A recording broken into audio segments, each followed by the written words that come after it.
ජපන් එන්න හිතාගෙන ඉන්න ඔයාලා හැමෝගෙම බලාපොරොත්තු ඉෂ්ට වේවා කියලා ප්‍රාර්ථනා කරමින් මම අද ඔයාලට මගේ පළවෙනි වීඩියෝ එක අප්ලෝඩ් කරනවා. මේ තමයි එයාපෝට් එක. චයිනා එයාපෝට් එක මම ට්‍රාන්සිට් එකක් ආවේ. කියන්නේ මාරු වෙලා ආවේ.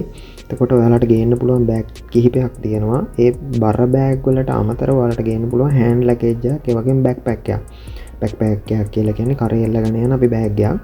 ඒකෙත් ඔයාලට කිලෝ 5ක් 6ක් දාගෙන ඉන්න පුළුවන්. මං කිලෝ 8ක් ගෙනවා ගැත නැතුව. ඒක බර බලන්නේ නැහැ සාමාන්‍යයෙන්. ඒක තියෙන ඒක තිබ්බේ ලැප් එක ෆෝන් එක මගේ ඇඳුම් ටිකක් ඒ වගේම ඔය වගේ දේවල් චාර්ජර් නම් මොන. එතකොට මට අර වගේම බර අඩු කරගන්න පුළුවන්. මේ ඒකෙත් තව මොන හරි දාගන්න පුළුවන්. මේ මම ජපානයට බහින්න කලින් මම ෆ්ලයිට් එකේදී ගත්ත වීඩියෝ එක. මගේ හපැත්තෙන් හිටි ජප්පෝ දෙන්නෙක්. ඔයාලා මේ ෆ්ලයිට් එකේදී ඕඩර් කරන්න පුළුවන් ඕන දෙයක් තියෙනවා. රාමෙන් තියෙනවා. ඊට පස්සේ අපිට රයිස් කරේ ඉල්ලන්න පුළුවන්. ඕන දෙයක් ඉල්ලන්න පුළුවන්. කන්න පුළුවන් දෙයක් ඉල්ලන්න කියලා කියනවා. තමන් ආස දෙයක් ඉල්ලන්න. ඉතින් ජපන් එන්න හිතාගෙන ඉන්න ඔයාලගෙත් බලාපොරොත්තු සාර්ථක වේවා.